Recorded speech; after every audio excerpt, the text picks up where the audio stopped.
हर साल ज्येष्ठ मास की अमावस्या की तिथि को महिलाएं वट सावित्री का व्रत रखकर पूजा अर्चना करती हैं। वट सावित्री का व्रत उत्तर भारत में ज्येष्ठ मास की अमावस्या एवं दक्षिण भारत की महिलाएं ज्येष्ठ मास की पूर्णिमा तिथि को मनाती हैं।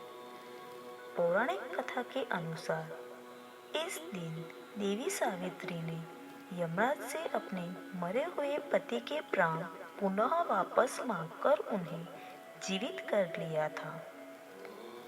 तभी से विवाहित और सुहागन महिलाएं अपने पति की लंबी आयु की कामना से यह व्रत रखती है। पौराणिक, प्रामाणिक एवं प्रचलित वट सावित्री व्रत कथा के अनुसार यह जानते हुए भी देवी सावित्री ने सत्यवान से विवाह किया था कि उनके होने वाले पति अल्प आयु है।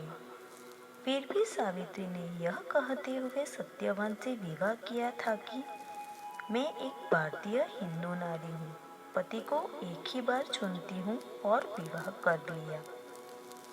विवाह के कुछ समय बाद अल्प आयु सत्यवान की मृत्यु हो गई। देवी सावित्री ने एक वट वृक्ष के नीचे अपनी गोद में वृद्ध पति के सिर को रखकर उसे लिटा दिया।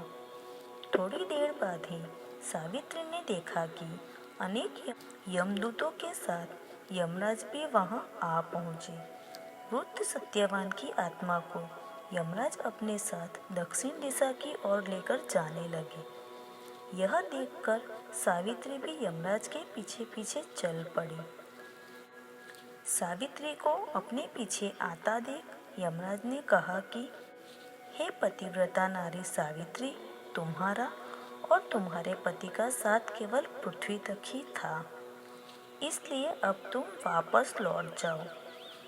उनकी इस बात पर सावित्री ने कहा, जहाँ मेरे पति रहेंगे मुझे उनके साथ रहना है, यह मेरा पति धर्म है। देवी सावित्री के मुख से यह उत्तर सुनकर यमराज बड़े प्रसन्न हुए और उन्होंने सावित्री को वर मांगने को कहा और बोले, मैं तुम्हें 3 वर देता हूँ, बोलो तुम कौन कौन से 3 वर मांगना चाहोगे। इतना सुनते ही देवी सावित्री ने पहले वर में अपने अंधे सास ससुर के लिए नेत्र ज्योति मांगी, दूसरे वर में ससुर का खोया हुआ राज्य वापस मांगा और तीसरे वर में अपने पति सत्यवान के 100 पुत्रों की मां बनने का वर मांगा।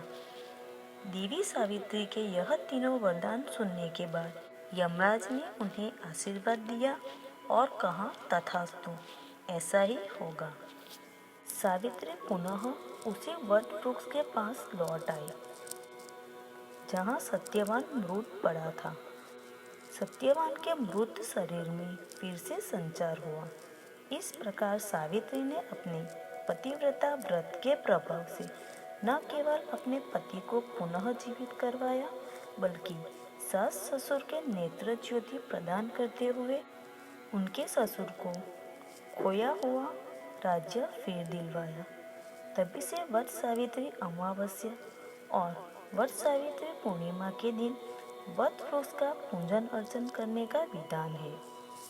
इस दिन व्रत करने से सौभाग्यवती महिलाओं की मनोकामना पूर्ण होती है और उनका सौभाग्य अखंड रहता है। इस दिन सुहागिन महिलाएं उपवास रखकर विधिवत पूजन करके अपने पति की लंबी आयु की कामना यमराज से करती है।